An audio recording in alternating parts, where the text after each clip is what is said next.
Muy bien, bienvenidas, bienvenidos a este taller de resiliencia clínica, que es por qué importa y cómo promoverla. Me pone muy contento tener la oportunidad de poder compartir este taller y muchas gracias a la Sociedad Chilena de Medicina Familiar, a la Universidad Austral de Chile, a través de su Facultad de Medicina, de la Escuela de Graduados de la Facultad de Medicina y a toda la organización de la formación en Medicina Familiar de la Universidad Austral de Chile por poder acompañarlos en este congreso de medicina familiar a través de este pretaller, por así decirlo. Así es que me pone muy contento tener esta oportunidad. Ojalá que se vayan incorporando personas a lo largo del taller para poder ir compartiendo y analizando, revisando juntos y juntas acerca de todo esto. Así que muy bien por eso. Y, y bueno, la idea es que yo pueda compartir con ustedes este concepto de resiliencia clínica y poder entender cómo se puede relacionar con nuestra práctica cotidiana como profesionales de la salud. ¿Ah? Desde médicos y médicas, enfermeras y enfermeros, kinesiólogas y kinesiólogos, de una u otra forma, mostrar cómo puede tener que ver con nuestra práctica cotidiana. ¿Mm?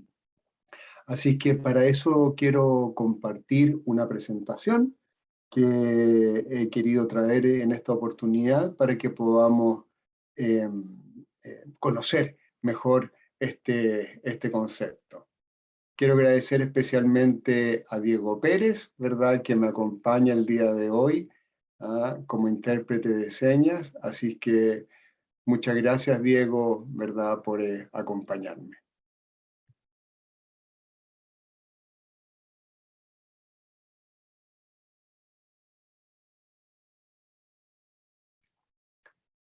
Al parecer, aún no puedo compartir la pantalla, ya que otra persona, o sea, la organización, nuestro ayudante técnico está compartiendo esta pantalla.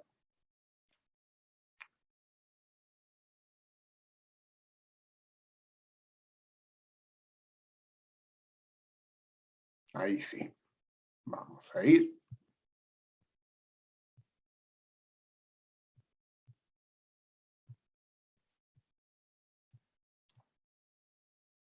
Ahí estamos. Muy bien. Resiliencia clínica, una mirada desde el mindfulness y la compasión. Vamos a ver de qué se trata esto y me emociona mucho tener la oportunidad de poder compartir con ustedes estos conceptos y traer, como les decía, tratar de traerlos a nuestra práctica cotidiana. ¿Ah? En 1999, un médico de familia, Ronald Epstein, escribió un artículo que llamó Mindful Practice.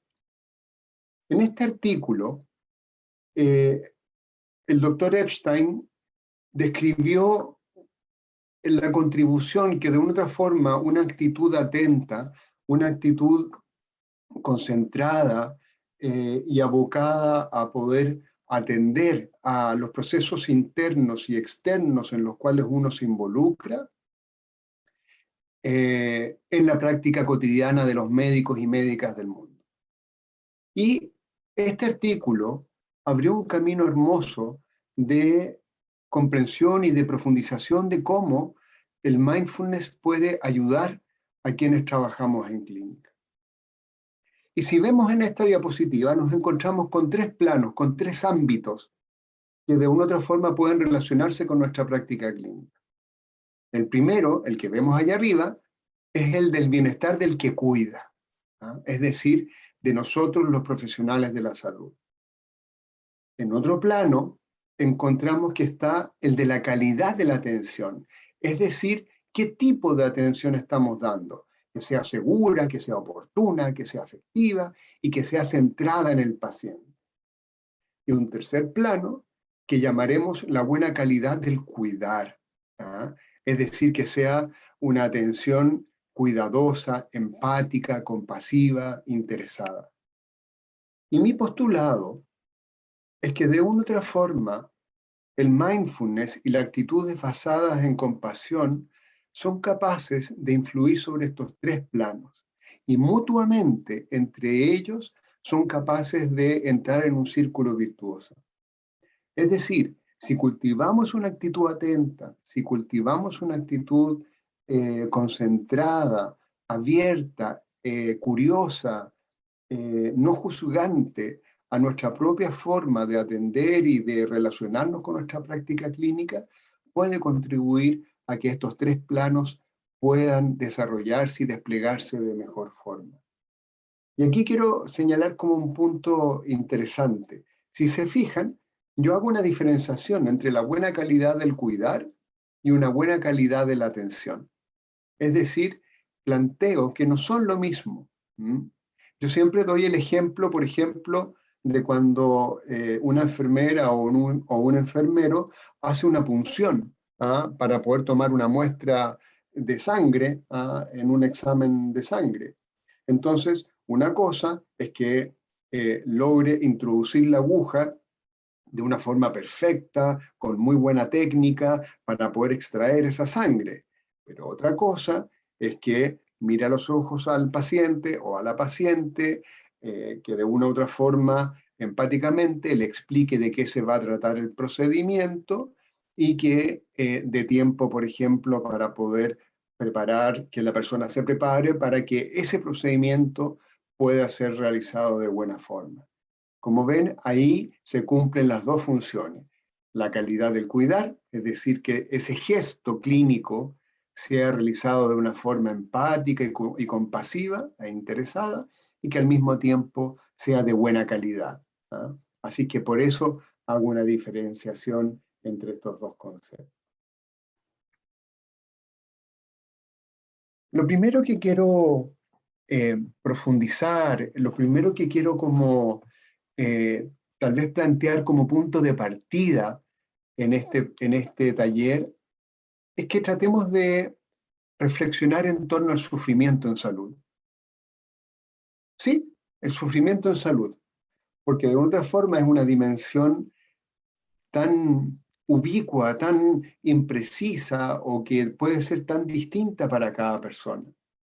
Pero de una otra forma, yo creo que el sufrimiento o la idea de sufrimiento, aunque parezca paradójico, se encuentra altamente ausente de la práctica clínica. Aquí les quiero compartir varias cosas, varias ideas.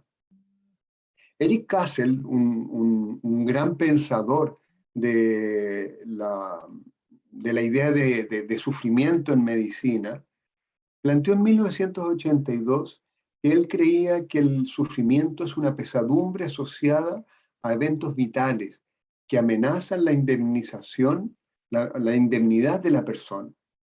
Es decir, plantea que de una otra forma el sufrimiento es una amenaza, es una forma de vernos perturbados en nuestra actitud habitual. Entonces, de una otra forma, él plantea que el sufrimiento perturba nuestra capacidad de poder estar tranquilos. Aquí viene algo súper interesante. ¿Sabían ustedes que la palabra sufrimiento está muy ausente en las entrevistas entre los profesionales de la salud y los pacientes? Epstein, junto con Bach, ¿verdad? y otros autores, en el 2015, grabaron a muchos profesionales de la salud y se dieron cuenta que había muy poca presencia en cuanto a si los médicos ocupaban la palabra sufrimiento en estas personas. Y más allá, nosotros nos regimos en salud, como digo ahí en el último punto, en base al CIE 10 y al DSM-5 en este momento, ¿verdad?, en salud mental. Ninguno de los dos manuales incorpora la palabra sufrimiento. Ocupa la palabra dolor, ocupa la palabra impedimento, ocupa la palabra enfermedad, calidad de vida, es decir, cualquier otro concepto, pero la palabra sufrimiento, ¿ah?, como eje central, como núcleo de por qué estamos haciendo lo que estamos haciendo, está muy ausente en los manuales de salud.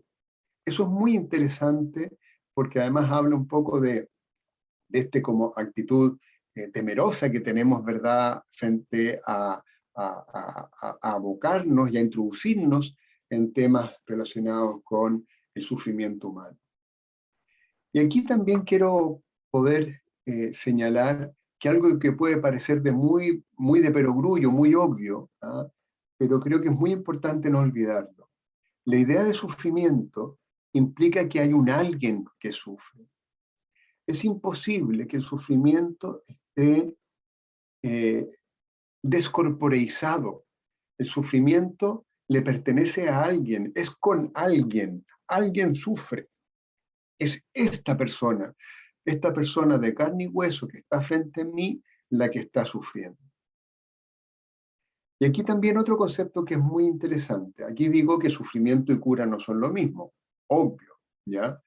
Pero lo que quiero señalar con esto, de que de una otra forma, enfermedad o sentirse enfermo no son lo mismo.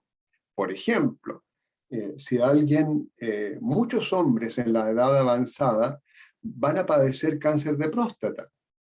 Sin embargo, muchas veces es una enfermedad silenciosa de la cual ni siquiera se dan cuenta y el fallecimiento ocurre de forma natural por otras causas y no necesariamente por ese cáncer de próstata que la persona está padeciendo, del cual solamente se podrían dar cuenta a través de una autopsia. Es decir, aquí la pregunta casi filosófica, esa persona está enferma, pero está sana, ¿ya? Es decir, padece una enfermedad, un cáncer de próstata, pero no se siente enferma.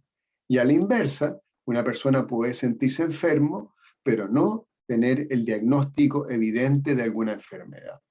¿Por qué le señalo esto? Porque esto alude a la ambigüedad, a lo subjetivo del carácter de sufrimiento humano, que es sumamente importante tener en consideración cuando vamos a la práctica clínica. Y como decía ahí, el sufrimiento no es experimentado por personas, no simplemente por cuerpos o mentes, siempre hay alguien encarnado, como les decía. La fuente de sufrimiento es una amenaza percibida para la persona, es decir, mi estar intacto, ¿verdad?, mi estar indemne queda absolutamente coartado por esta cosa del sufrimiento. Epstein dice, ¿verdad?, que no entender la naturaleza del sufrimiento puede resultar en una intervención médica que no solo no alivia el sufrimiento, sino que además se convierte en una fuente de sufrimiento en sí mismo. Esto creo que es muy sutil, pero muy importante. El poder comprender el sufrimiento, al querer ser aliviado por nosotros como cuerpos de salud, puede impedir de una u otra forma esas acciones que ese sufrimiento se alivie, porque nosotros creemos, suponemos, ¿no?, que le va a ayudar de cierta forma algo que estamos planteando. Pero si no entendemos la naturaleza del sufrimiento de esa persona, ¿verdad?, podemos cometer un error en ese sentido. Y en ese sentido, si no presto atención, como digo ahí en el cuarto punto, si no cuido, si no escucho, si no estoy atento, atenta a lo que de verdad va ocurriendo en esa persona concreta, es muy posible que falle en mi capacidad de poder dar cuenta de ese sufrimiento. Y como muchas cosas en la vida, el sufrimiento es multidimensional. Aquí pongo algunos ejemplos para que nos demos cuenta y sobre todo ustedes que trabajan en medicina familiar se podrán dar cuenta que de una u otra forma el sufrimiento abarca muchas dimensiones y que puede afectar de muchas formas a las personas. Por ejemplo, físico, cultural, emocional, espiritual, existencial, económico, social. O sea, como ven, el sufrimiento no necesariamente puede ser uno o pueden interactuar entre todos estos factores. De alguna otra forma, la idea es que esto pueda, o el sufrimiento es capaz de empujar desde una dimensión, por ejemplo, sufrimiento social, a generar estrés físico, estrés emocional, existencial, económico e incluso espiritual, ¿ya? Es decir, cada una de estas dimensiones es capaz de empujar a otra, o de agravar otra, o de sumarse a otra, potenciarse con otra, para poder generar una forma particular de sufrimiento en esa persona en concreto. Aquí debo decirles, y les invito, ¿verdad?, a que por favor se animen, si quieren hacer preguntas, si quieren hacer comentarios. La idea es que esto sea como muy interactivo. Yo voy a ir recibiendo las preguntas por aquí en la otra pantalla para que sepan, y así yo puedo ir comentándolas o comentarios que hagan y los vamos conversando entre todos. Esa es la idea, así que siéntanse muy animadas y animados a poder hacerlo.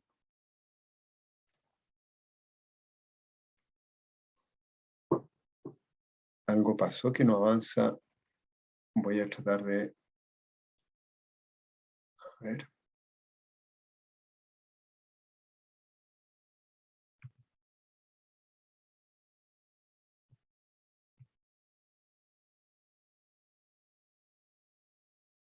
Esta tablita, que quiero mucho, quiero compartirlas con ustedes, ¿verdad?, para poder describir qué cosas pueden aumentar el sufrimiento y qué cosas o actitudes que llevamos en la práctica clínica pueden contribuir a reducir el sufrimiento. Y tal vez el hecho de ponerlas como en tabla puede ser súper interesante para poder mirarlo de una forma más cuidadosa, más atenta, más precisa. Claro, entran por una vía intelectual, pero nos puede ayudar a que se transformen en una actitud de nuestra práctica clínica cotidiana. Por ejemplo, como ven en la parte izquierda de la tabla, pongo todo lo que yo creo o asumo que pueda contribuir a reducir el sufrimiento en salud. Y aquí no solamente estoy hablando de pacientes, estoy hablando de pacientes y familias, de nosotros como profesionales de la salud, de los equipos de salud, estoy hablando globalmente. Y en la parte derecha anoto lo que podríamos plantear como algo que puede contribuir a aumentar el sufrimiento. Vamos por partes. Reconocer que el sufrimiento existe y que está presente en nuestra práctica clínica ayuda a reducir el sufrimiento. Cuando por mecanismos de defensa tendemos a ignorar o a minimizar el sufrimiento, eso puede ayudar a aumentar el sufrimiento en ese grupo humano. Por ejemplo, les voy a dar un ejemplo súper claro. Si nosotros como equipos de salud, ¿ya?, estamos expuestos, ¿verdad?, a una situación grave, en un turno, una muerte, y si hacemos como que ya pasó, ¿verdad?, y seguimos como si nada, créanme, ¿verdad?, que eso genera estrés en el equipo de salud y va generando tensión que de otra forma, al no ser elaborada, al no ser reconocida, al ser ignorada y minimizada, va a generar mayor estrés y malestar en ese grupo clínico. Una actitud que es muy central en todo esto es lo que llamamos la curiosidad. Cultivar una actitud curiosa en medicina reduce el sufrimiento. Cuénteme, pero esa cicatriz que tiene usted ahí, ¿cómo se la hizo? ¿Qué le pasó? ¿Ya? Ahí hay curiosidad. Pero a la inversa, si yo supongo algo, ¿ya?, eso potencialmente puede aumentar el sufrimiento también. ¿Por qué? Es decir, yo doy por algo que no necesariamente puede ayudar a que la persona pueda dar cuenta de lo que le pasa. Por ejemplo, ¿ya? Te dicen 2 o 3 palabras al comienzo de una atención y uno dice, ya, esta persona tiene tal cosa. Listo, pum. Sesgo de confirmación. Y como ya estoy sesgado, en el fondo todo lo que venga después da lo mismo. Eso puede aumentar el sufrimiento de la persona y no ayudar a nadie. Reduce el sufrimiento el aceptar la experiencia del paciente y la propia. Y puede aumentar el sufrimiento juzgar la experiencia del paciente y la propia. ¿Ya? Por ejemplo, ¿a qué me refiero con esto de aceptar la experiencia propia? Porque puede ser de que yo me sienta cansado después de una jornada o de atender a varias personas, y al sentirme cansado digo, pucha que soy poco empático, ¿verdad?, con esta última persona que estoy atendiendo. Yo el peor de todos, y me castigo, ¿verdad?, y me flagelo emocionalmente por no estar a la altura de querer atender de buena calidad, ¿ya? Ahí me estoy juzgando de una otra forma, y eso puede aumentar mi sufrimiento. Y lo mismo con el paciente o la paciente, es decir, juzgar el que la persona siente como lo siente las cosas, bueno, tampoco ayuda a nadie. Comprometerse con la experiencia del paciente, ¿ya? Es decir, una suerte como de sano involucramiento. Ya veremos más adelante en esta misma tabla, como de una otra forma, es importante la distancia emocional con la que trabajamos. Pero a la inversa, cosificar la experiencia del paciente, por supuesto que puede contribuir a aumentar el sufrimiento en esa persona. También otro de los grandes ámbitos que tiene que ver con la medicina de buena calidad es lo que llamamos la escucha profunda o la escucha efectiva. A la inversa, una escucha superficial, no comprometida, también puede aumentar el sufrimiento, ¿ya? Todos quienes hemos sido pacientes y nos sentimos poco escuchados, ¿verdad? O que no se nos presta atención con respecto a lo que está ocurriendo, claro, por supuesto que puede generar sufrimiento. Aquí me gustaría compartir con ustedes una experiencia. Hace algún tiempo atrás tuve la oportunidad de ir a un otorrinolaringólogo por un problema de audición, y en los 7 minutos, ¿verdad?, que el colega me atendió, nunca me preguntó la profesión. Y no era para que yo dijera que era médico, no me interesa eso. Pero ¿qué pasa si yo hubiera sido concertista? ¿Qué pasa si yo hubiera sido músico? ¿Qué pasa si yo hubiera sido, no sé, director de orquesta? Claro, de una otra forma, era importante una escucha profunda, atenta a lo que tenía que ver con todo esto. Aquí también hay un punto importante que puede contribuir a reducir el sufrimiento, que es respetar las creencias y los valores de los demás, de los colegas, de los compañeros de trabajo, de los pacientes, ¿ya? De otra forma, creo que el no denostar, el no sesgar, el no segregar los valores y creencias de los demás, por supuesto que puede ayudar a tener una cultura en salud mucho más sana, mucho más resiliente y mucho más compasiva con respecto a nosotros como grupos de salud y al mismo tiempo con pacientes. Como vamos a ir viendo en este taller, también está el concepto de resiliencia clínica, entendido como el ir sobreponiéndonos a situaciones adversas. Y aumenta el sufrimiento, no actitudes, sino que fenómenos asociados al burnout o al sentirse fundido por el trabajo. Claramente eso aumenta el sufrimiento en equipos de salud, en personas que trabajan en salud, y también puede contribuir a un empeoramiento en la calidad de atención de pacientes. Conductas asentadas en un comportamiento prosocial por supuesto que también ayudan a reducir el sufrimiento. Y comportamientos defensivos, cínicos, como profesionales de la salud, por supuesto que pueden aumentar el sufrimiento. Ahí hay también algo que definitivamente también ocurre.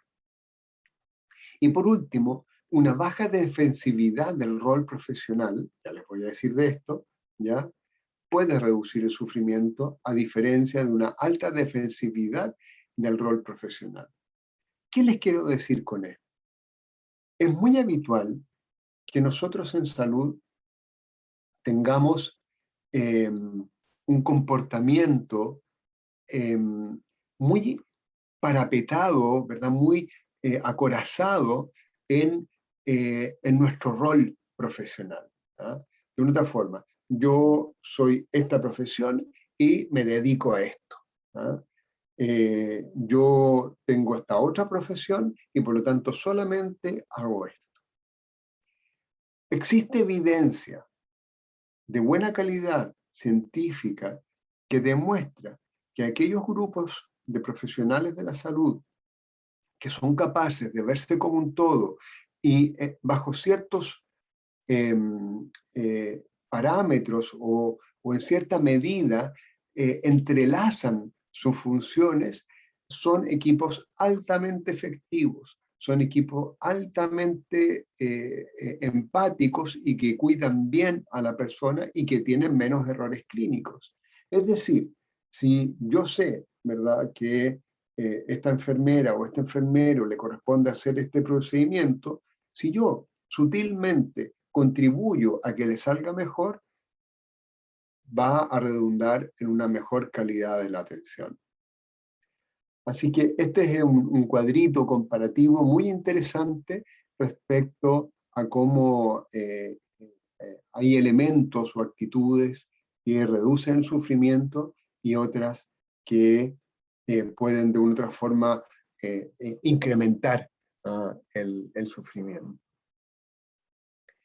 Y aquí podemos como preguntarnos, como en este primer tercio del taller, podemos preguntarnos, bueno, ¿qué me ha pasado? Y lo pueden anotar ahora en un papelito, ¿verdad?, en su teléfono.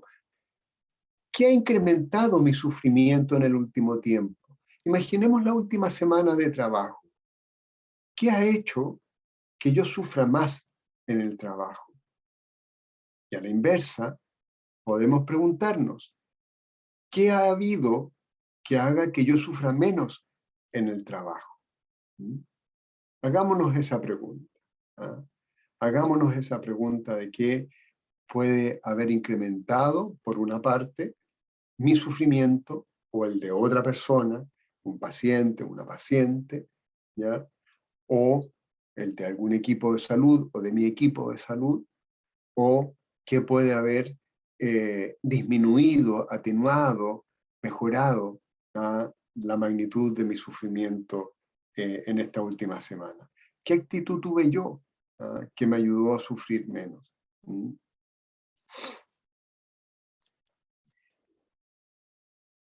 Muy bien. Voy a tomar un poquito de agua, ¿verdad?, para poder estar ahí con buena calidad de la voz. En esta segunda parte que quiero compartir con ustedes, lo titulo de la siguiente forma: algo anda mal en medicina y sabemos qué es. ¿De qué estaré hablando? Algo anda mal en medicina y sabemos qué es. Y puse aquí algunos conceptos: burnout y estrés laboral, el sesgo implícito, el estrés ético, el acoso moral. Ya veremos de qué se tratan estas cosas aquí. Pero vamos por partes. Aquí llamo yo el burnout y el estrés laboral.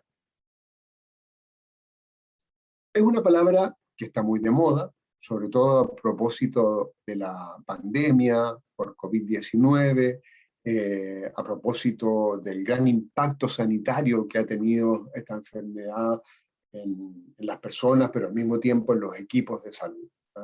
De una otra forma, es un concepto que se ha impuesto y no es mi idea, ¿verdad?, recorrerlo y dejarlo de una otra forma conceptualmente integrado para que ustedes lo sepan. Muchos de ustedes deben conocerlo en forma completa, no tengo ningún lugar a duda. Pero principalmente quiero recordarles que el burnout, o entendido como síndrome de fatiga laboral, alude a tres grandes conceptos, a tres grandes planos, a tres grandes dimensiones, por así decirlo, que están comprometidas. La primera es la sensación de ineficacia. Es decir, yo no me siento capaz de poder enfrentar el trabajo de una forma adecuada. Es decir, yo siento que no estoy a la altura de lo que mi trabajo me pide, me exige, me da. No me siento como en condiciones. La segunda dimensión tiene que ver con una suerte como de estrés emocional laboral. Me explico. Yo no me siento, o siento que mi trabajo cada vez me cuesta más, me sobrepasa, me abruma todo lo que tiene que ver con el trabajo, me estresa todo lo que tiene que ver con el trabajo, pero yo hace 6 meses o hace un año no me pasaba lo mismo. Yo me sentía capaz, me sentía en condiciones, y paulatinamente fue pasando algo que en el fondo ya no me siento en condiciones de poder rendir o me siento abrumado por todo lo que me ocurre con el trabajo. Y la tercera dimensión es que de una u otra forma empiezo a tomar una actitud defensiva frente al trabajo, ¿ya? Es decir, trato de poner barreras, trato de ponerme, o naturalmente me pongo más cínico, o me distancio emocionalmente de mi trabajo, en el caso nuestro de las personas que atendemos, ¿ya? Y me pongo más indiferente, como que trato de no conectarme emocionalmente con la naturaleza de mi trabajo. ¿Para qué? Para que no me siga machacando y haciendo daño, por así decirlo. Y cuando yo estoy expuesto a estrés, por supuesto que es más probable que yo llegue a enfermar de burnout. Y aquí me gustaría contarles que por primera vez en la siguiente versión del CIE 10, ¿verdad?, que va a ser el CIE 11, que tengo entendido que va a salir a la luz el próximo año, está considerado por primera vez el burnout como una patología descrita en el manual de enfermedades de la Organización Mundial de la Salud. Así que es una muy buena noticia, ¿ya?, de que es algo que va a venir. Antes de seguir, quisiera comentar algunas preguntas que han surgido aquí en el chat que quiero plantearle.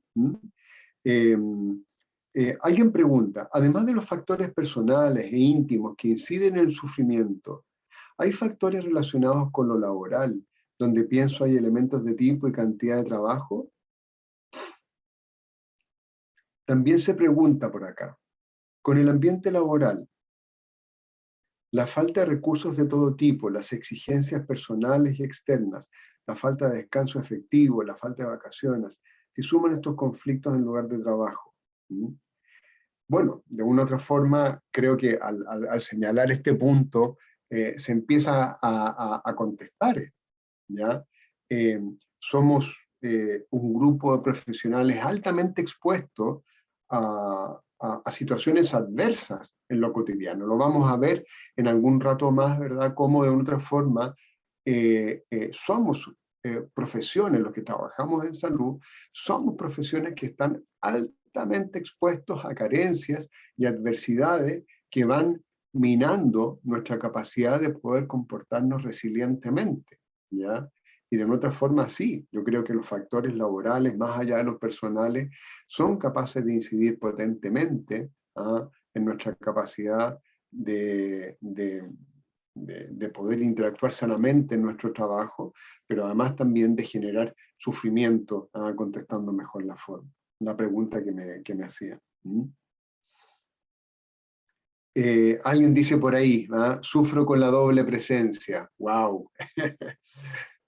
Nada que decir, pues sí, pues, el constatar de que eh, estoy por una parte teniendo que estar muy presente, muy activa, muy activo en mi trabajo y por otra parte estoy siendo demandado y queriendo estar en otras dimensiones de mi vida, como es mi casa, ¿verdad? Como es la crianza de hijos tal vez, constatar que a veces no estoy ni en uno ni en el otro lugar, por supuesto que puede generar sufrimiento. Eso está eh, eh, eh, más que constatado. Y de hecho, en todas las encuestas de calidad de trabajo, la doble presencia está indicada como uno de los factores que más alto puntúa en estrés laboral, ¿ya?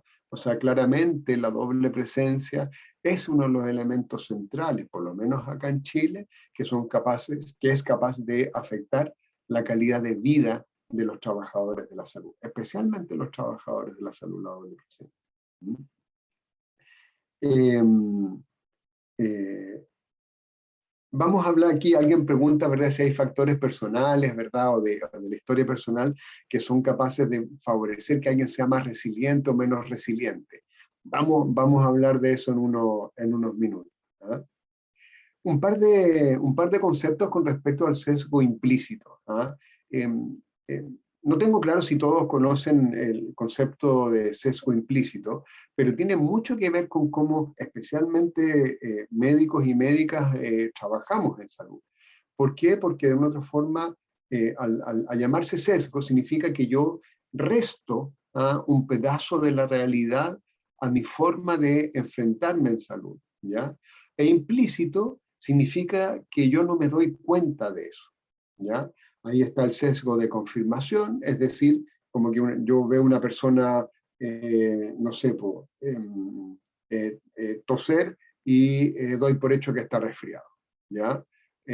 Ahí hay un sesgo implícito de confirmación, ¿ya? O el sesgo de descarte, es decir, yo asumo heurísticamente, ¿verdad?, que esta persona no tiene tal cosa, entonces hago todo para confirmar de que no la tiene, ¿ya? El sesgo implícito y la tendencia al sesgo implícito está muy reforzado por actitudes no basadas en mindfulness, ¿verdad? En actitudes automatizadas, en forma automatizada de trabajar, favorece mucho que caigamos una y otra vez en los sesgos implícitos.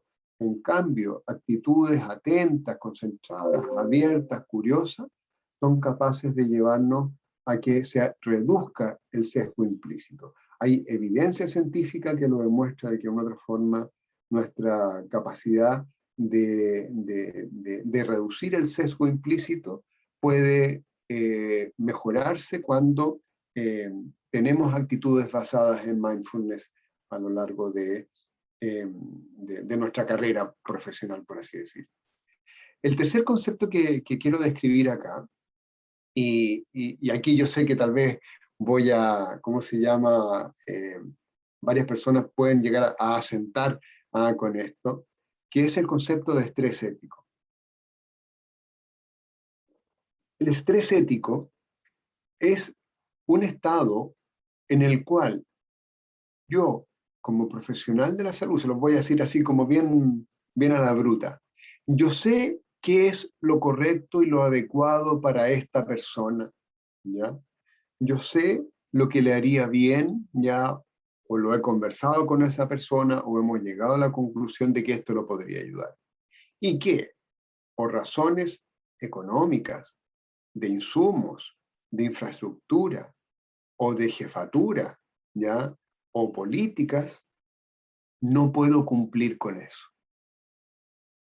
Y yo veo cómo aquello que podría beneficiar a una persona no puede ser cumplido porque la institucionalidad impide o limita que eso pueda ocurrir, ¿ya? Ahí emerge el estrés ético.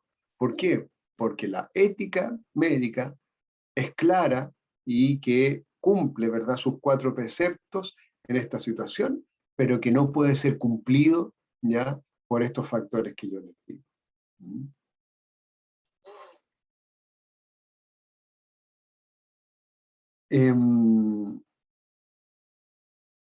Y finalmente, un concepto, esto del acoso moral, ¿verdad? Es un concepto un poco ambiguo, ¿verdad? Pero lo que yo quiero decir, ¿ya? Y todos los que trabajamos en salud lo sabemos, de que los equipos de salud no somos para nada fáciles, ¿ah? Estamos súper sectarizados, ¿verdad? Estamos súper jerarquizados, estamos súper parapetados, ¿verdad? En nuestras creencias, en nuestras defensas gremiales, ¿ya? Y eso puede llevar a situaciones, ¿verdad? De tensiones y de lo que se llama el acoso moral, ¿verdad? Que son formas sutiles, agresivas de funcionamiento que son capaces de minar la calidad de atención de los equipos de salud. Yo creo que de una otra forma, aquí es bueno saber de que eso existe y no hacer como que no existe, ¿ya? Los equipos de salud somos equipos complejos, de muchas personas, ¿verdad?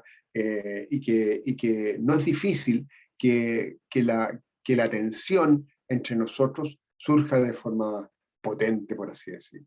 ¿Mm? Alguien comenta por acá, dice, en un diario leí que los efectos de la pandemia sobre los trabajadores de la salud era equivalente a haber vivido una guerra, ¿no? Y me pregunta qué opino.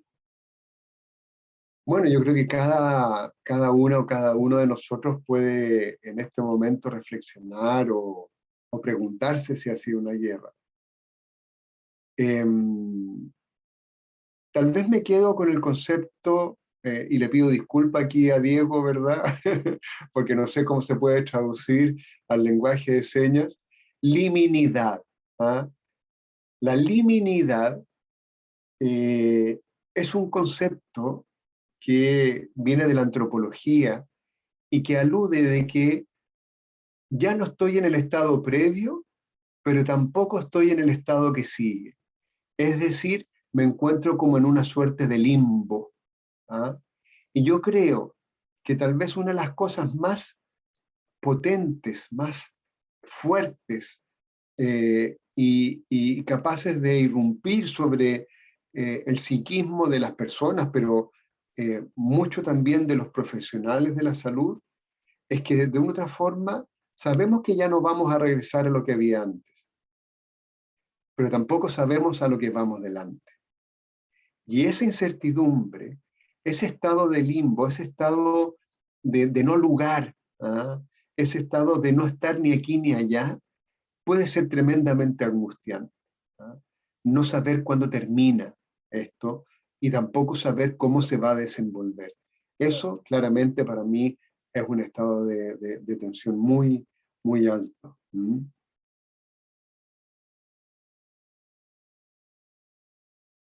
Mire, aquí les voy a dar un par de datos, ¿ah?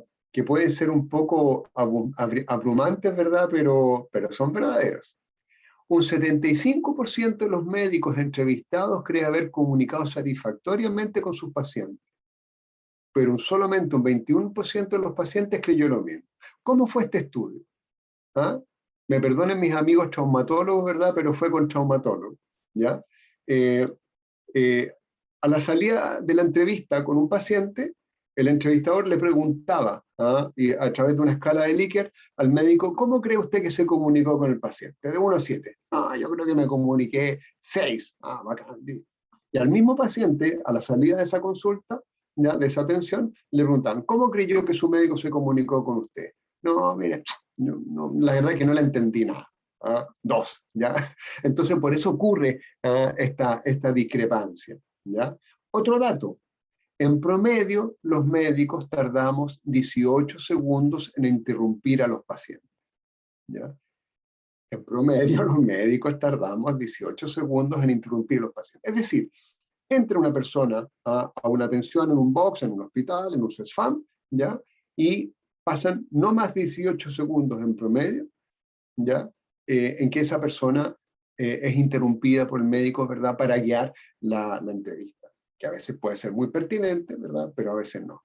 Pero lo interesante ya de este estudio, que no lo puse acá, pero se los comento, es que aquellos médicos, todo esto fue con médicos de familia, aquellos médicos que dejaron que la persona siguiese dando cuenta de su motivo de consulta, la persona tardó 28 segundos en dar cuenta de su motivo de consulta. Es decir, en promedio, demoró 10 segundos más en poder describir lo que estaba pasando, ¿ya? Así que, imagínense. ¿Ah?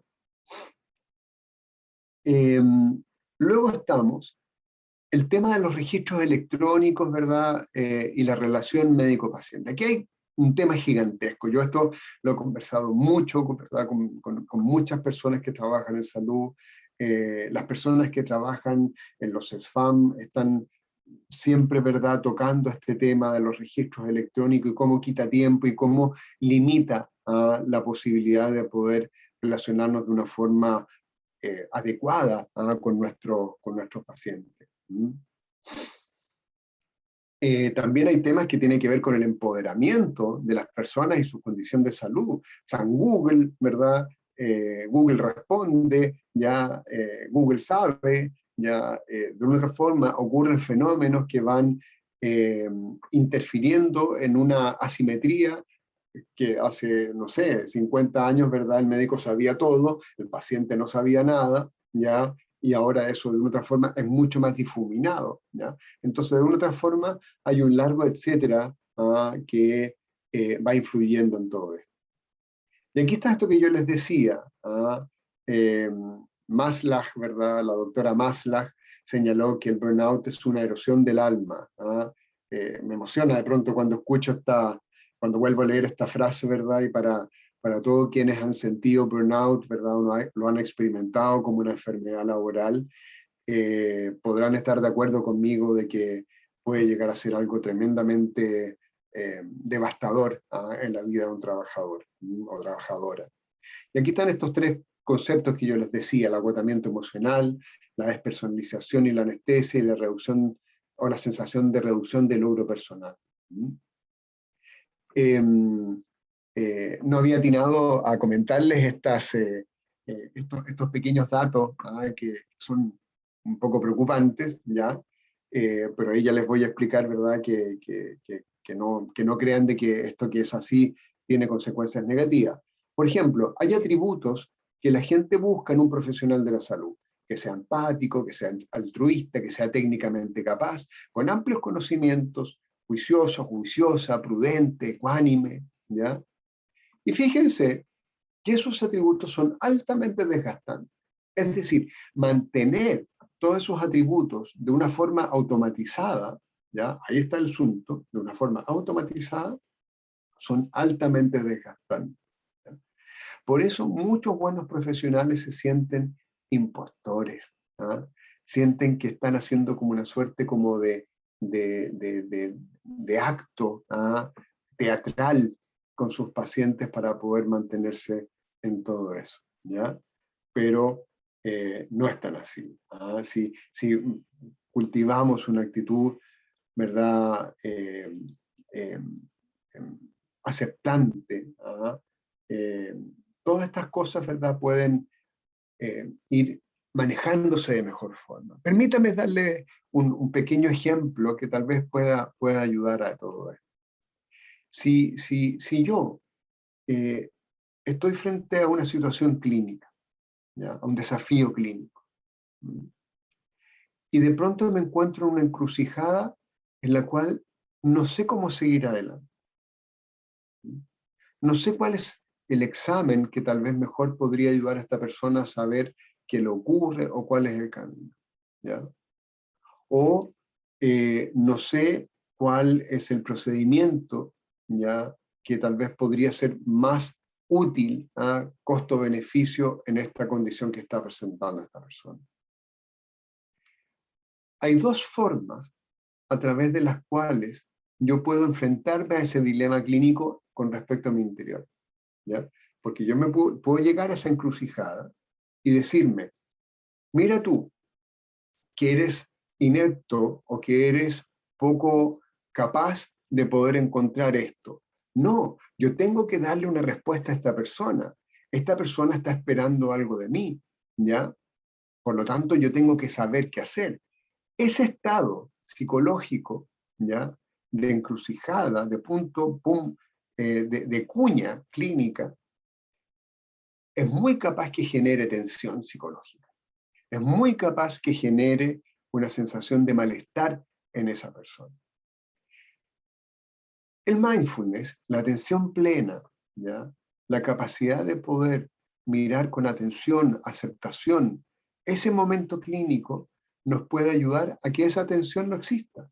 Si yo llego a ese momento y digo, bueno, este soy yo, esta es mi capacidad, me encuentro en un dilema cuya respuesta no la conozco. Y me doy cuenta que yo quiero otorgarle al paciente, a la paciente, una solución que no la tengo. Y me doy cuenta. Y no estoy tratando de buscar una solución a cómo me siento. Simplemente lo acepto.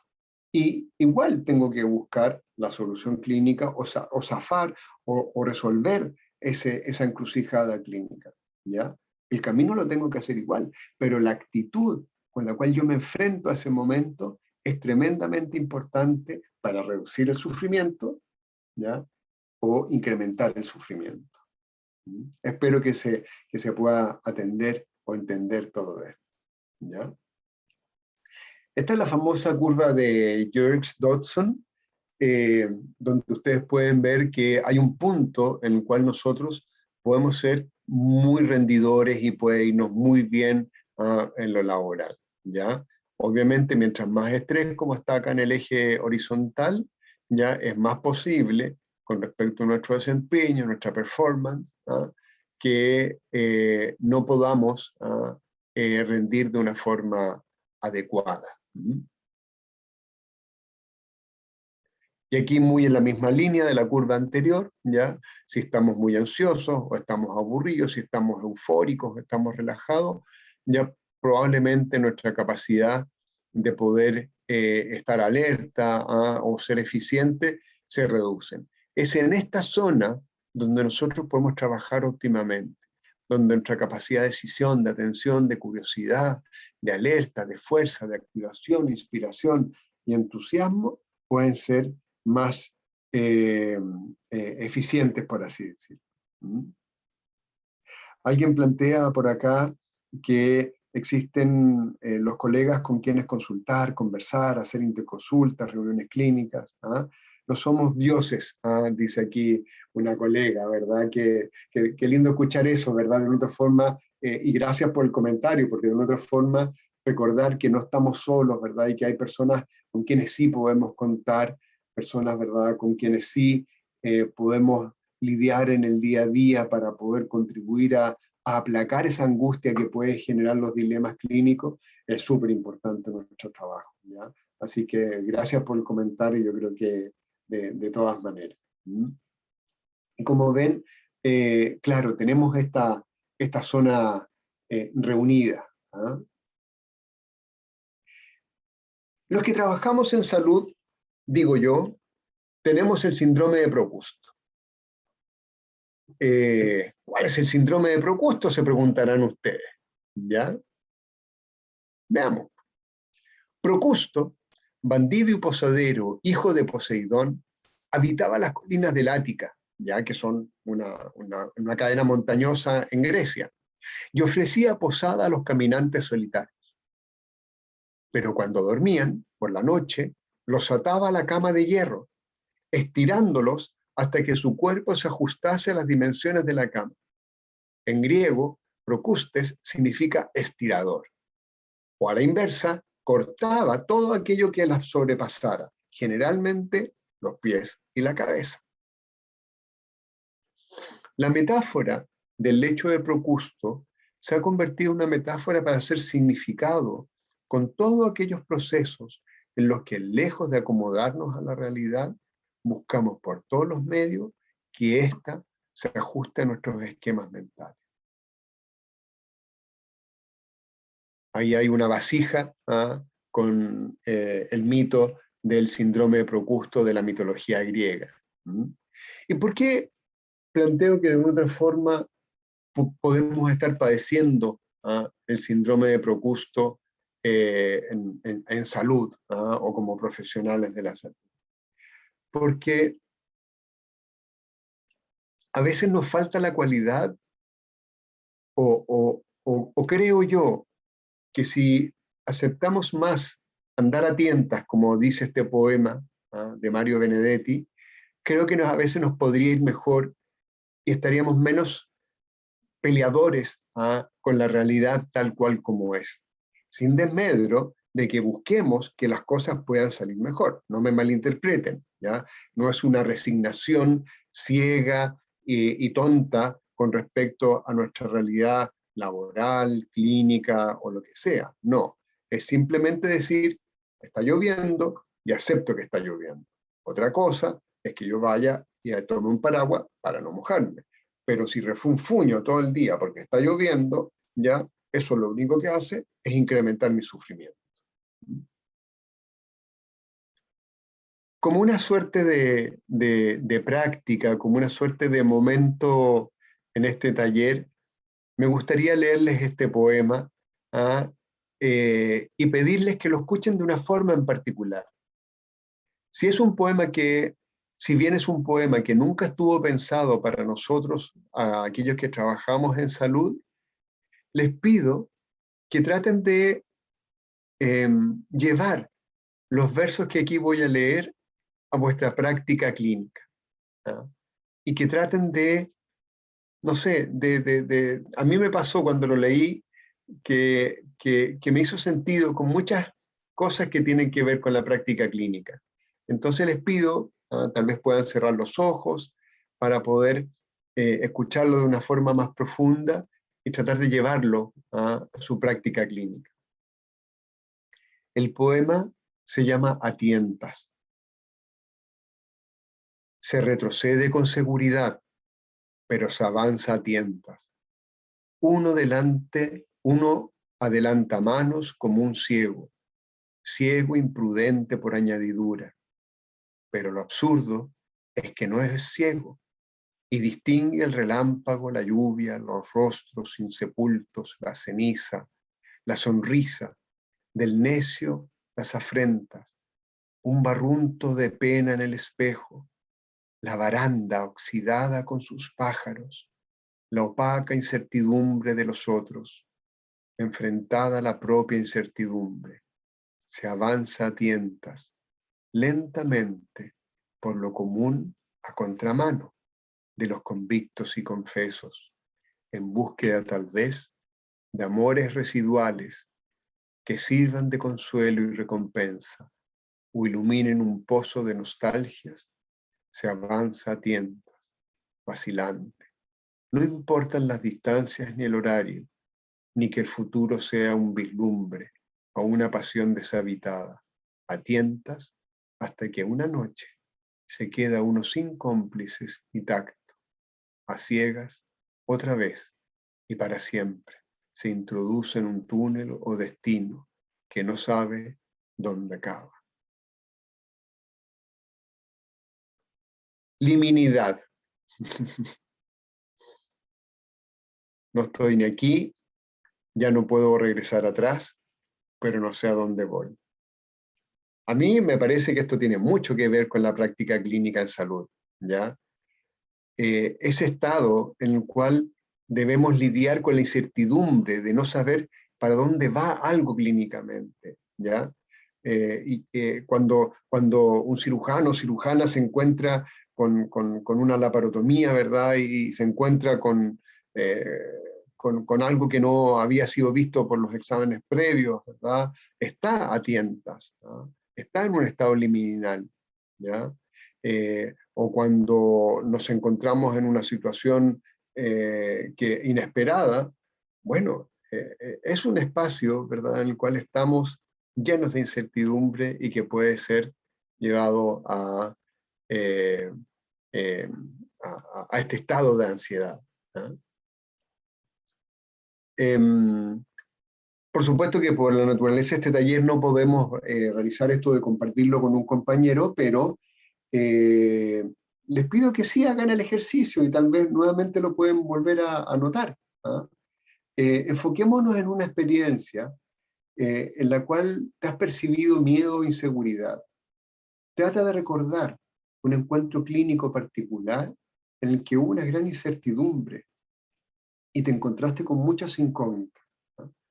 Pregúntense o traten de recordar una instancia como esa y sobre todo, ¿qué sentiste? ¿Ah? ¿Dónde estaba alojado en el cuerpo? Eso es una actitud basada en mindfulness, de identificar, mira, en ese evento que viví hace 2 semanas, yo sentí mi guata apretada, ¿ah? En esta incógnita, en este dilema clínico. ¿Ya? Mira, lo que me pasó es que me puse tenso en los hombros. Mira, me dolió la cabeza. Bueno, esas cosas son súper potentes para poder identificar cuál es el estado psicológico en el cual uno se encuentra.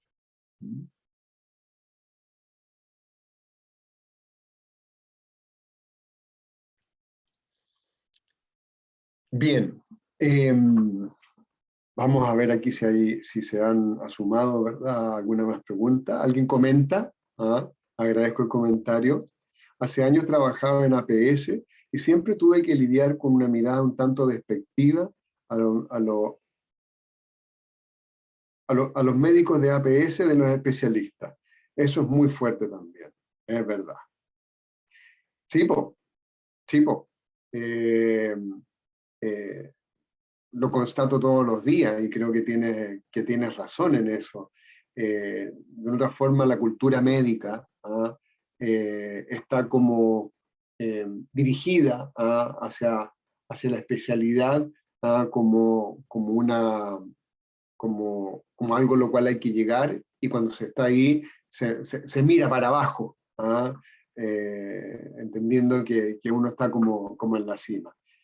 Es una mala práctica, es una mala práctica. Yo creo que uno efectivamente puede saber más de algo, por eso existen las y los especialistas y está bien, ¿ya? Pero pucha, una y otra vez yo constato como médicos generales son capaces de entender mucho mejor, ¿verdad? Mucho fenómeno. Así que sí, es fuerte y también puede generar sufrimiento, ¿verdad? El concepto de los resultados malos en salud y los errores clínicos también es un fenómeno que puede eh, limitar la capacidad de poder ser resilientes en salud, ¿ya? Eh, Aquí algunos conceptos, por ejemplo. Cuando hablamos de malos resultados, ¿ya? Eh, pueden ocurrir porque no se ha hecho un buen cuidado, ¿ya? Pero también pueden ser secundarios a problemas del sistema, ¿ya? O errores individuales. Y no todos no todos los errores conducen a malos resultados. Y no todos los malos resultados provienen de errores, ¿ya? Son cosas importantes de tener en cuenta. Aquí también hay un concepto, ¿verdad? Cuando se ha cometido un error, si solicito perdón versus expresar pesar, o sea, lo siento, ¿ya? Y lo otro es pedir perdón, ¿ya? Ahí hay todo un dilema ético, legal, ¿verdad? Que es muy interesante. Y aquí un par de datos que tal vez le pueda interesar a alguien en ese sentido. Eh, los médicos tienen una relación bien interesante con los médicos. El 73% de los médicos reconoce, o médicas, ¿verdad?, reconoce cometer errores menores. Y el 55% reconoce cometer errores graves. ¿Y qué actitudes suelen tener los médicos y médicas frente a estos errores? El 50% no estuvo de acuerdo en que los errores generalmente son causados por fallas del sistema, ¿ya? Es decir, que creían que tenían que ver con cosas individuales, ¿ya? El 98% por ciento respaldó revelar los errores graves al paciente, ¿ya? O sea, en general hay una actitud, por así decirlo, que puede ser de reconocimiento, ¿ya? Pero solamente un 78%, es decir, se reduce el porcentaje, apoyó revelar errores menos graves, ¿verdad? O que no tienen una incidencia sobre los resultados. Pero asimismo, el 74% de esos mismos médicos entrevistados pensaba que revelar un error grave sería algo muy difícil. ¿Y qué actitudes habituales podemos tener frente al error? Que evitamos hablar de ello. O tendemos a negar que tuvimos un rol con ese error. O tendemos también a culparnos a nosotros mismos o a los demás. O solemos retirarnos, replegarnos del apoyo de las redes. ¿Ya? O volvemos a tenernos más rígidos, ¿no? Yo ahora nunca más voy a atender una solicitud. ¿Ah? No le escucho a nadie, ¿verdad? No, yo atiendo, ¿verdad? A simplemente a quien llegue. Nunca más, porque ese paciente que yo recibí, ¿verdad? Extra, ¿verdad? Fue el que causó ese gran error, ¿ya? Entonces me pongo rígido, ¿no? El miedo a la venganza, a la retaliación. Bueno, y muchas cosas que puede ocurrir cuando ocurren errores, cuando ocurren dificultades clínicas en ese sentido. Alguien comenta acá de las personas asistentes, dice, pienso que tiene importancia, que eso tiene importancia solamente si tú le das importancia, es mi opinión. No, no sé a qué se refiere, qué cosa. Con respecto a lo de las especialidades, perfecto. Antes se valoraba harto la opinión de los especialistas en la población. Gramsci comenta, Mónica, que el viejo mundo se muere, el nuevo tarda en aparecer, y en ese claroscuro surgen los monstruos. ¡Wow! Gracias por la cita, me encantó. Si me lo permite, la voy a guardar por ahí para tenerla. Y es verdad. Pero también es verdad que si uno no desciende a los infiernos, difícilmente va a poder conocerlos, ¿verdad?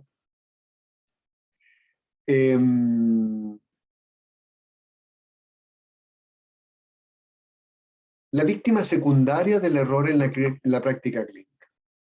Deteriora la calidad de vida, uno se siente más inseguro, puede aparecer la depresión y la ansiedad, mayor riesgo de burnout, se reduce la empatía, por esto que yo les decía de la rigidez, suele ocurrir el alienamiento social y profesional, ¿ya? Y estadísticamente también se asocia a una mayor tendencia a errores en el futuro. ¿Y cuál puede ser una respuesta mindful, ¿verdad? Atenta, de atención plena frente a los errores clínicos? Que podemos estar más atentos, ¿ya? Podemos buscar estar más atentos para lograr que haya una mayor conciencia y reconocimiento en lugar de negación o minimización.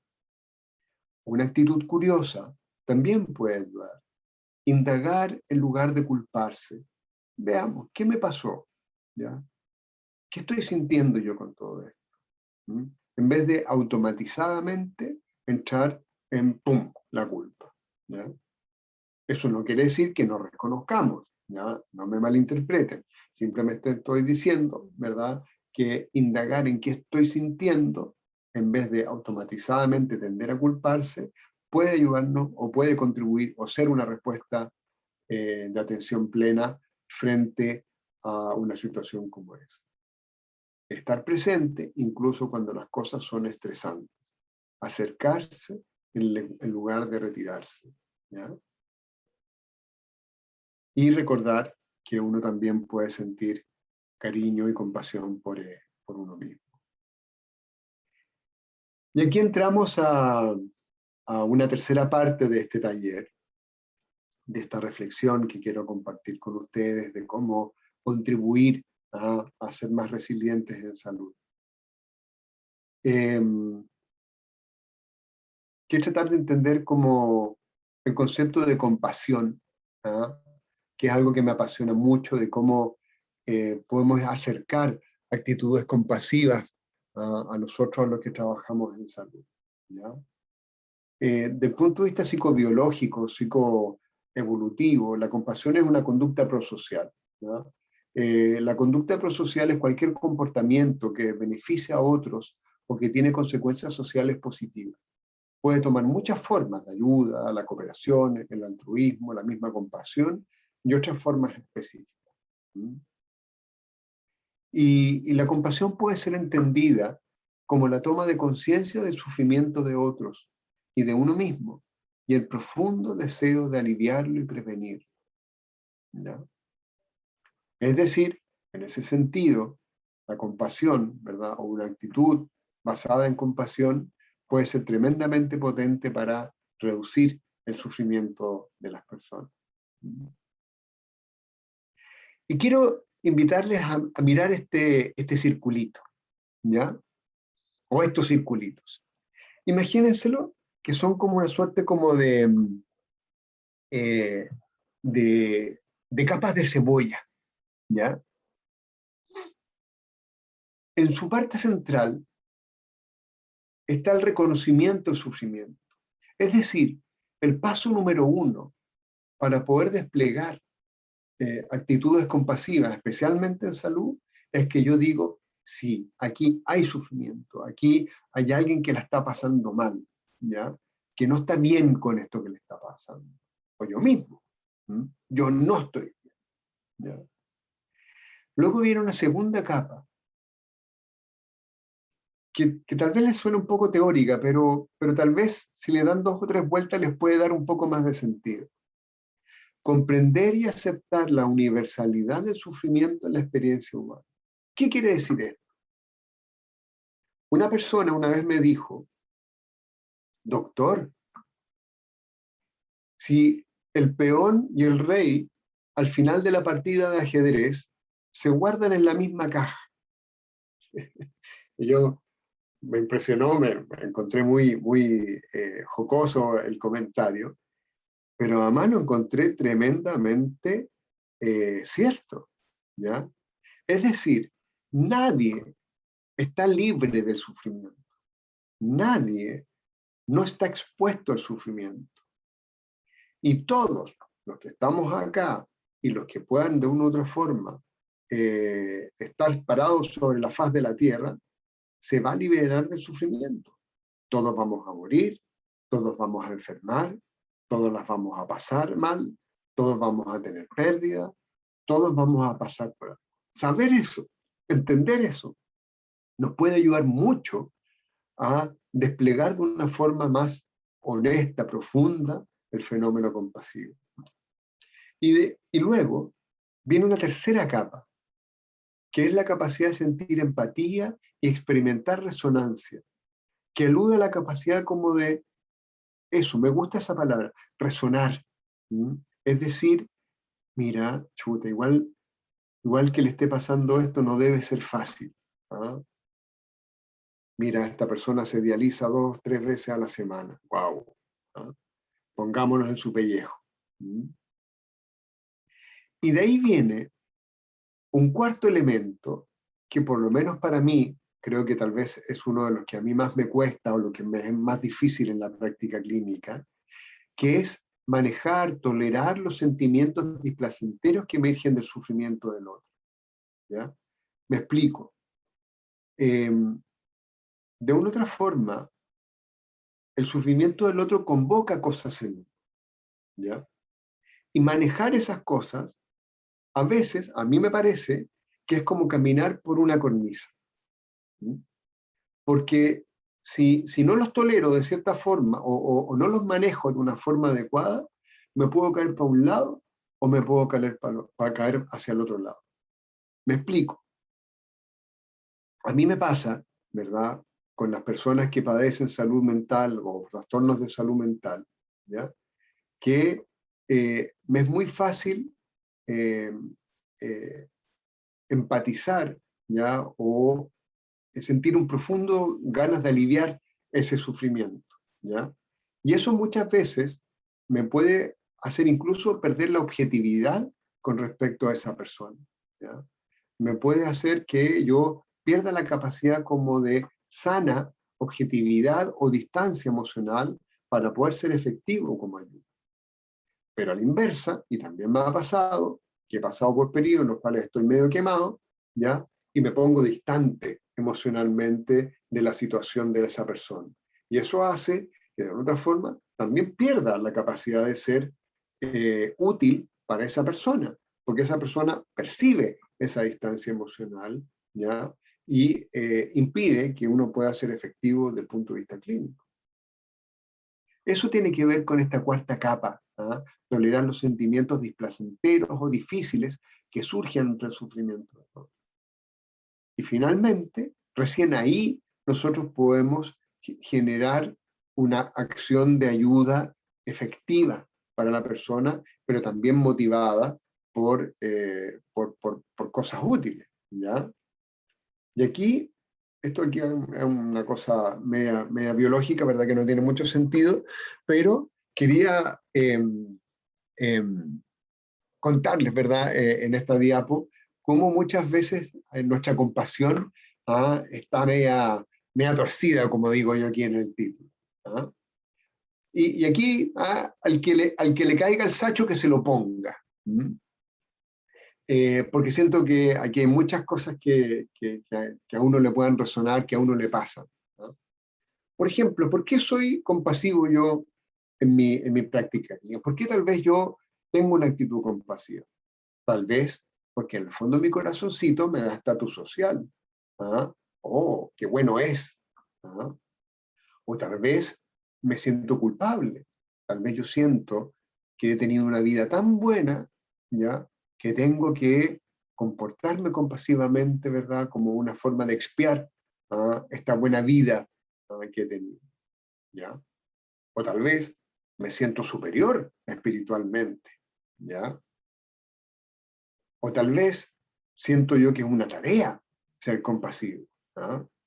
Que tengo que devolver algo, muy emparentado con esto de la culpa, ¿ya? O tal vez yo tengo miedo, como les decía, a la venganza de los pacientes. Entonces yo tengo que ser especialmente compasivo. O de una otra forma también es probable que que también no tiene tanto que ver como directamente con esta forma torcida de por qué somos compasivos, ¿ya? Pero efectivamente la compasión también se va fatigando, ¿ah? Podemos ir perdiéndola, y eso también puede llegar a provocar cosas. Y está este concepto latín, do ut des, ¿ya? Te doy para que me des, ¿ah?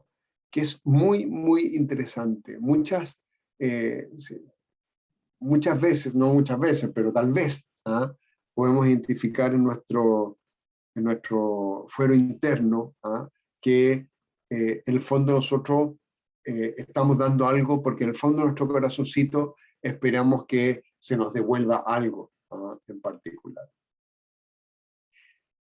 Y aquí entramos a la parte final de nuestro taller para entrar en el concepto de resiliencia y cómo esto se puede conectar con nuestra práctica clínica. Alguien pregunta, y gracias por la pregunta, ¿cómo va ahí la misericordia? Dice respecto de la compasión torcida. Sí, y me recordaste con la pregunta otro concepto, ¿verdad? Que es como la generosidad, o la misericordia.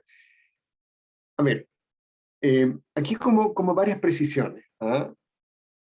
Por ejemplo, es compasivo un bombero o bombera que entra a una casa y rescata a un bebé, o es compasivo o compasiva una pareja de ricos neoyorquinos que ganan solteros de 35 años que ganan $10,000 o $15,000 al mes y tienen un descuento de su cuenta corriente de $1,000 para obras benéficas. Es compasivo, ¿verdad? Alguien que pasa por la calle y le da una moneda a un sin casa, ¿ya? Creo que son preguntas súper interesantes, ¿ya? El concepto de misericordia aquí, como dice una de las compañeras del taller, está revestido también a veces, pienso yo, puedo estar equivocado en eso, de un halo que también tiene que ver como con la dimensión más divina, o poder sentir compasión por los demás, como una extensión de la misericordia que Dios puede sentir por nosotros. Entonces yo extiendo eso hacia el resto de las personas. ¿Ya? Sí, bueno, ahí también puede haber como muchas dimensiones, y la compasión torcida, también puede ser esto del miedo que yo les decía. Tal vez yo tengo miedo a lo divino, de que me castigue si es que yo no soy compasivo. ¿Ya? Al dar todos estos ejemplos de actitudes psicológicas que puedan motivar de por qué somos compasivos, ¿ya? En lo personal, y aquí una reflexión personal, yo creo que de verdad el gremio de la salud es bastante compasivo. Yo creo que fuera de la caricatura, qué bonito lo que ustedes han hecho durante el COVID-19, los felicitamos, muchas gracias. Yo a veces pienso, yo no necesitamos las gracias, necesitamos que el sistema esté mejor plantado, ¿verdad? Para poder hacer bien nuestra pega, ¿ya? Esa es la reflexión que yo hago, ¿ya? Pero les muestro estas actitudes de otra forma para que podamos tratar de poder entender mejor muchas veces por qué nos comportamos como nos comportamos, ¿ya? Pucha, si tuviésemos una feliz interacción, ¿verdad?, en este taller, yo les preguntaría qué ven acá. Pero voy a tener que decírselo yo. Esta es una consulta médica, una atención en salud, ¿ya? A nuestra izquierda está el médico, hay un médico ahí, que está anotando en el computador, ¿ya?, la ficha clínica. Esta persona es la niñita que hizo este dibujo, que se lo regaló al médico a la atención siguiente de esta que acaba de dibujar. Acá está la mamá de esta niñita, aquí está la hermana mayor de la niñita, y aquí está la bebé que llevaban a control. ¿Ya? Entonces todo esto es una consulta de un especialista que es pediatra, y que llevaban a este bebé a un control. Cuando este médico recibió este dibujo de regalo de ella, ¿ya?, no podía creerlo. Estaba profundamente abrumado y lamentaba mucho lo que estaba ocurriendo, ¿ya? Porque le dio mucha pena que la niñita lo dibujara de vuelta a la cara, hacia el laptop, ¿verdad?, y registrando, ¿ya? Y no prestando atención a la situación clínica que estaba viviendo. De más está decir que este médico, ¿ya?, estuvo en la guerra de Irak y vio horrores. Y al regresar a Estados Unidos a trabajar, quiso o se propuso ser un médico especialmente compasivo para no seguir en el horror de lo que él había tocado ver en la guerra, ¿ya? Entonces para él fue muy duro recibir este dibujo, ¿ya? Y por eso escribió un artículo, ¿verdad?, y lo publicó en la famosa revista JAMA de la Asociación Americana de Medicina de Estados Unidos.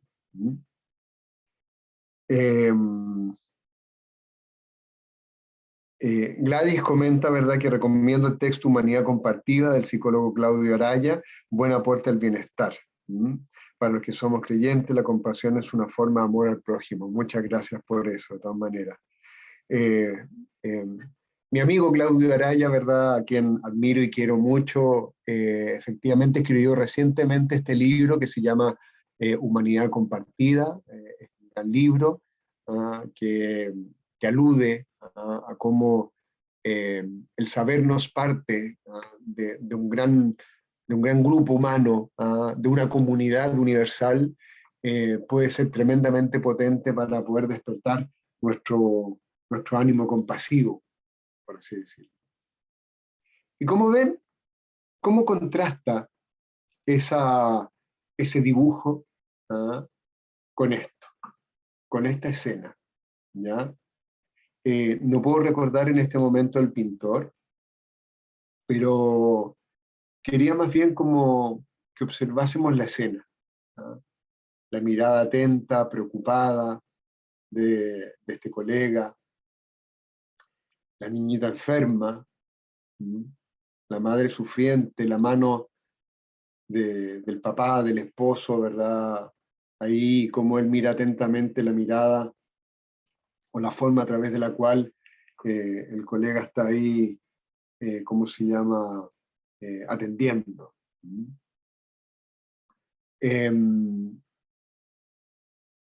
Este cuadro lo pintó él. La escena es real. Y la pintó este pintor después de que su hija falleció. Y quedó profundamente impactado en la forma como el médico estuvo presente en ese evento. Posiblemente él ya sabía que no había nada que hacer, ¿ya? Pero agradeció mucho la forma como el médico estuvo presente en esa situación.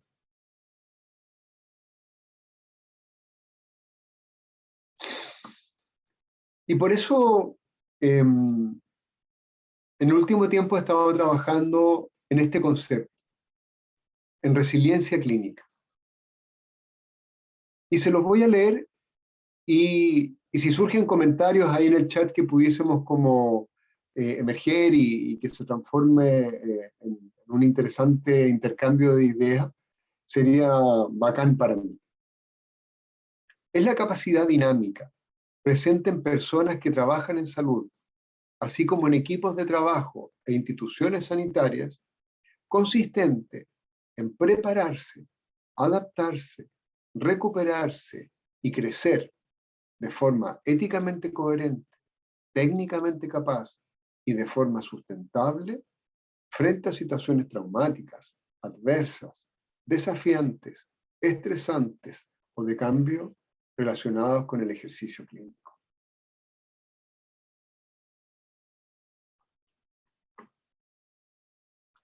Aquí alguien más hace algún comentario. Entiendo la compasión como el sentimiento compartido con el que sufre y la misericordia más como la acción que va de la mano de la compasión. Bonita reflexión. Alguien comenta acerca de las cápsulas que creamos, ¿verdad? A propósito del concepto de resiliencia clínica, ya les contaré de eso. Eso. Entonces, repito, ¿ah? Para que asentemos el concepto y lo vayamos como desmenuzando, por así decirlo. Es la capacidad dinámica presente en personas que trabajan en salud, así como en equipos de trabajo e instituciones sanitarias, consistente en prepararse, adaptarse, recuperarse y crecer de forma éticamente coherente, técnicamente capaz y de forma sustentable frente a situaciones traumáticas, adversas, desafiantes, estresantes o de cambio relacionadas con el ejercicio clínico. Y aquí quiero reunir este trabajo con los 4 elementos que son esenciales al concepto de resiliencia. Y aquí le contesto a una persona que decía delante, o que preguntaba delante, si es que acaso los factores como individuales, personales o de la propia historia tienen que ver con nuestra capacidad de ser resiliente. Sí y no, es la respuesta, ¿ya? ¿Por qué digo sí y no? Porque efectivamente, cuando se empezó a estudiar la idea de ser resiliente, ¿ya? Eran 2 psicólogas que trabajaron con una comunidad de niños en una isla apartada de Hawái, ¿ya? Y investigaron a estos niños y los siguieron por 25 años, ¿ya? Era una isla en la cual había mucho alcoholismo, había mucha deserción escolar, había mucha adversidad clínica, ¿ya? Y de una u otra forma era bien difícil, ¿verdad?, que esos niños salieran adelante. Y lo siguieron, ¿ya? Y empezaron a ver qué que había niños que salieron adelante, que lograron seguir en el colegio, que lograron, ¿verdad?, una vida autónoma, que lograron cultivar relaciones interpersonales sanas, y había otros que se habían ido por el despeñadero, ya que frente a las mismas condiciones, ¿verdad?, frente al mismo papá, ¿verdad?, frente a la misma mamá, frente al mismo alcoholismo, ¿verdad?, de un familiar, frente a la misma violencia intrafamiliar, se fue por el despeñadero. Drogas, dependencia de alcohol, violencia, deserción escolar. Entonces, bueno, empezaron a preguntarse, ¿qué hay en unos que no hay en el otro? Bueno, identificaron muchas cosas, ¿ya? Pero, de una otra forma, las investigaciones posteriores, en las últimas 2 o 3 décadas respecto a la resiliencia, han demostrado, y me alegra mucho que así fuese, ¿verdad? Porque si así no fuese, creo que yo tendría que cerrar mi trabajo, ¿verdad? Es una capacidad dinámica, es una capacidad capaz de ser cultivada, ¿ya?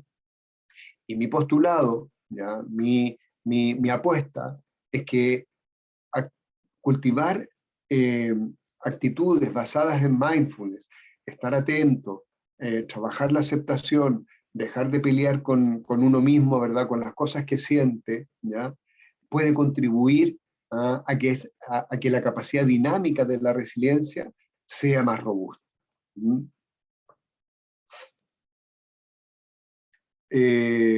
La doctora Blackburn me recuerda o me aclara que el cuadro es de Luke Fields, ¿verdad? Muchas gracias, efectivamente. No recordaba el nombre, así que muchas gracias por eso. Voy a tratar de retenerlo. ¿Mm? Sandra comenta que yo lo comparto en un grupo de cuidados paliativos en que estos conceptos se enseñan y se practican. Gracias por eso. Bueno, y aquí, como veíamos en la definición de resiliencia clínica, la propuesta contiene los 4 elementos esenciales de la resiliencia y que las investigaciones han demostrado que tienen que estar presentes para que algo sea resiliente. Tiene que tener la capacidad de prevenir de que algo ocurra, ¿ya? Al mismo tiempo, tiene que poder ser capaz de enfrentar a esa persona, ese grupo de trabajo, esa institución, tiene que ser capaz de enfrentar. ¿Ah? ¿Qué quiere decir enfrentar? Tiene que ver con lidiar, ¿ah? Que es como la habilidad para navegar por la dificultad, ¿ya? Chuta, se acabó el hilo, ¿ah? No voy a poder hacer esta sutura con el hilo que yo quería. Chuta, ya, veamos, improvisemos, pum, busquemos. Oye, yo me acordaba que allá había, ya, ahí se está enfrentando. Eso es ser resiliente, ¿ya? En las cápsulas de audiovisuales que hemos desarrollado en la universidad, para hablar del concepto de prevención, por ejemplo, yo ocupo el ejemplo de subir las barandas de un catre clínico, ¿ya? Es tremendamente importante mantener la baranda arriba, ¿verdad? Y que si yo paso por ahí, la subo, ¿verdad? Si es que está abajo, ya ahí se está previniendo, ¿ah? La posibilidad de un accidente. Aquí también está el concepto de recuperarse. ¿Ah? El concepto de recuperación siempre ha estado como en el corazón de la idea de resiliencia, ¿ya? Es como, siempre se ha ocupado la analogía de una pelota. ¿Ah? Si es que chocamos una pelota contra el suelo, esta se deforma, ¿ah? Pero después recobra su forma y regresa hacia arriba. Esa es un concepto que está muy en el corazón de la idea de resiliencia y la idea de recuperarse, es decir, de poder ser capaz de poder funcionar como previamente yo funcionaba, está muy esencialmente en la idea de resiliencia. Pero en este concepto de resiliencia clínica, no yo, ¿verdad? Las investigaciones también incorporan el concepto de crecer. Y el concepto de crecer, ya a partir de la adversidad, es un concepto que en los últimos años se ha ido instalando en la idea de resiliencia, que antes no estaba, hace 10 años o 12 años, como que era algo subvalorado, pero las entrevistas a personas resilientes empezaron como a instalar el concepto de crecer, es decir, la habilidad de que a partir de esta adversidad que yo he experimentado o que mi equipo de trabajo ha experimentado, soy capaz de crecer, ¿ah? De desarrollarme de mejor forma. ¿ya? Y de llegar como a un upgrade en cierto sentido. Y la idea de resiliencia tiene como, incorpora como dos o tres requisitos. El primero es de la coherencia ética, es decir, que resguarda los conceptos de la ética médica, la no maleficencia, la beneficencia, la autonomía y la justicia. Y que al mismo tiempo, que el despliegue de esa habilidad resiliente procure la mayor capacidad técnica posible, es decir, que yo sepa lo que estoy haciendo, ¿ya? Y que lo haga lo mejor posible que yo lo pueda hacer, ¿ya? Es decir, con atención, como mostramos en la primera diapo, con calidad de la atención y con calidad del cuidado. Les cuento que este arbolito que estoy compartiendo aquí con ustedes, lo hizo mi hija, lo hizo mi hija, ella es una gran dibujante, y le pedí que por favor interpretara actitudes que yo creo que pueden ayudar mucho a tener una vida clínica resiliente. Y hizo este dibujo que le agradezco mucho que lo haya hecho, porque además creo que quedó muy bonito. Entonces, como ven, identifico en la raíz la compasión, la atención plena como actitudes que pueden promover la resiliencia, ¿ya? La cual desemboca en actitudes. Recordar por qué estamos haciendo lo que estamos haciendo, la habilidad de poder estar escuchando de forma profunda, la habilidad y la cultura del cuidarnos, la habilidad de no huir de la situación en la cual estamos, de no arrancar emocionalmente, que para mí es uno de los elementos más potentes de la práctica clínica, de no huir emocionalmente de aquello que estamos experimentando, y que está muy vinculado con aceptar lo que está ocurriendo, ¿ya? Y de prestar atención con la situación que estamos experimentando, comprometernos con lo que estamos haciendo, vaciar la mente, ¿ya? En el sentido de no esperar algo en particular, sino que tratar de entrar a cada situación clínica de una forma vacía, como que tenga que ser lo que tenga que ser, no presuponer nada, ¿ya? Otro concepto que tiene mucho que ver con nuestro trabajo en grupos, ¿verdad? Es reconocer que uno no es tan importante, ¿ya? Y eso puede ayudarnos mucho, ¿verdad?, a tener una vida más plena del punto de vista clínico, ¿ya?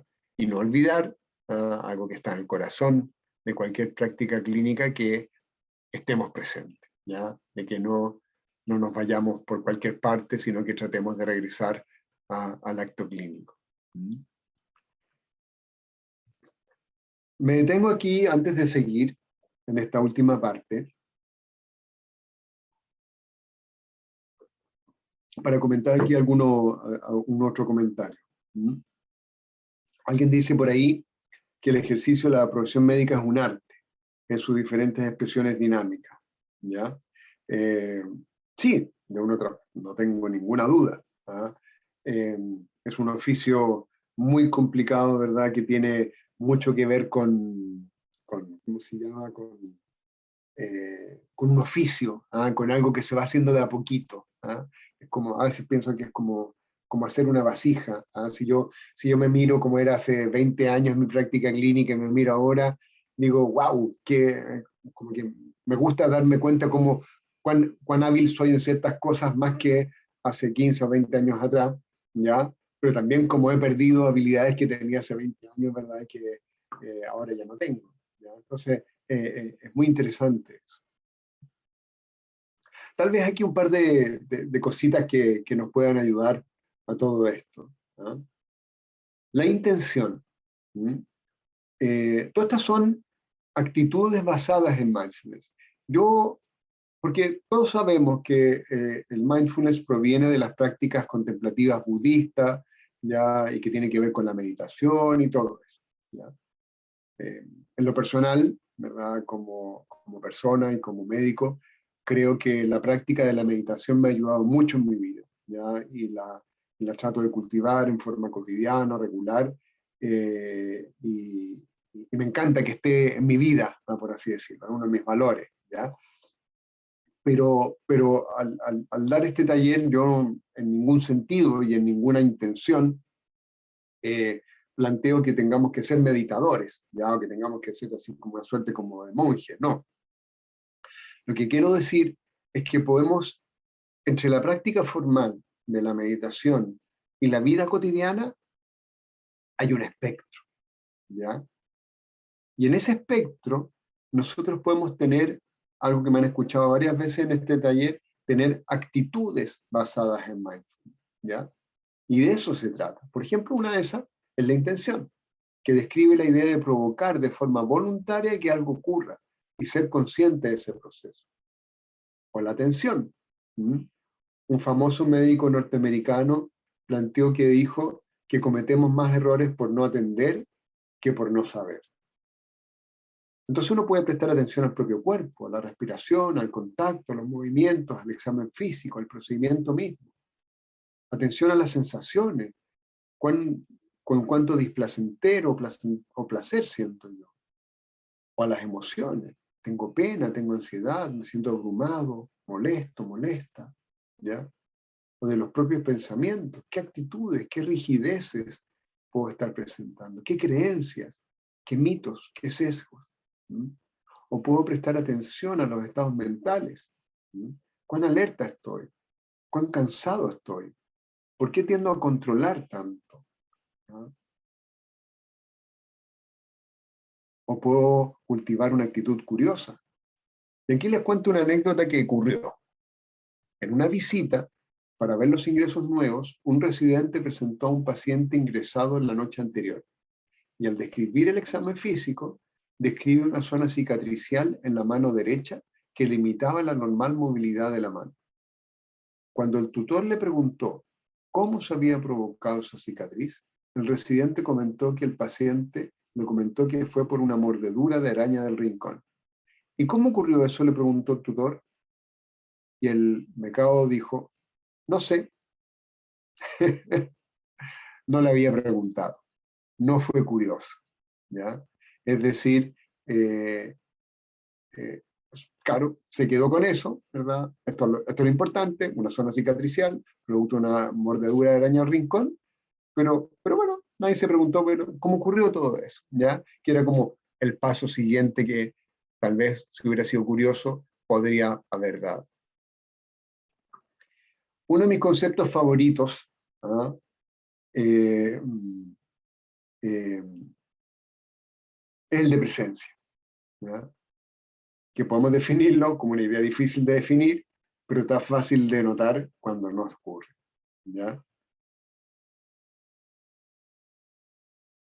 Pero tratemos de definirlo. Estar presente es estar completamente en contacto consigo mismo al momento a momento, mientras se cultiva una actitud abierta, receptiva e inmersa respecto a lo que surge en el momento presente, con una experiencia de amplitud y expansión de la conciencia y de la percepción, y la intención de estar con y para el paciente en el proceso de su proceso de sanación, ¿ya? Es decir, planteamos aquí que tiene estos cuatro dimensiones, por así decirlo. Uno, que me presto atención a mí, a cómo me siento yo en este momento, ¿ya? Dos, al mismo tiempo presto atención de una forma abierta, receptiva, a lo que está ocurriendo afuera de mí, ¿ya? Pero al mismo tiempo estoy presente de una forma expansiva, ¿verdad? Es decir, percibiendo lo más posible, ¿ah? Y todo esto acompañado, revestido de una actitud, ¿verdad? Activa, compasiva, hacia quien tengo a frente, ¿ya? Y mi poeta favorito, hay suficiente belleza en estar aquí y no en otra parte. Bueno, ser flexible también es una actitud basada en mindfulness, ¿ah? Este video, bueno, lo saqué con mi GoPro mientras surfeaba. No, mentira. No. no surfeo, creo que me hubiera caído al tiro. Pero nada, como ven, este surfista está lidiando con lo que ocurre en la ola, ¿verdad? Y tiene que moverse para aquí o para allá, según las circunstancias, ¿ya? No está rígido pensando que tiene que moverse siempre por el mismo lugar. Si lo hiciese, probablemente se caería, ¿ya? Entonces, es una bonita analogía para dar cuenta de la importancia de la flexibilidad. Aquí hay un rey, ya les dije harto, ¿ah? Ahí tiene su cetro, ahí está la corona, y ocupo esta gráfica para decirte que uno no es tan importante. ¿Y por qué digo esto? Porque este señor, Etereldo I, rey de Inglaterra, no lo conoce nadie. Pero él se creía a toda raja mientras fue rey. No sé si se creía a toda raja, pero se creía probablemente rey, ¿verdad? Fantástico de Inglaterra, Etereldo I. ¿Ya? De otra forma, hago esta ironía con respecto a esto, para también que entendamos de que muchas veces los que trabajamos en equipo de salud estamos inmersos en un continuo mucho más, eso, como digo ahí, uno pertenece a algo más grande, ¿ya? Y cuando uno regresa a eso, como decíamos ahí en el árbol de la resiliencia, cuando uno regresa a eso, a uno le permite dar cuenta y entender de que uno no es tan importante, ¿ya? Y que a veces uno se rigidiza con ciertas cosas que no ayudan a nadie. Voy a hacer un pequeño alto, ¿verdad? Para recapitular cosas que tal vez alguien ha dicho. Eh,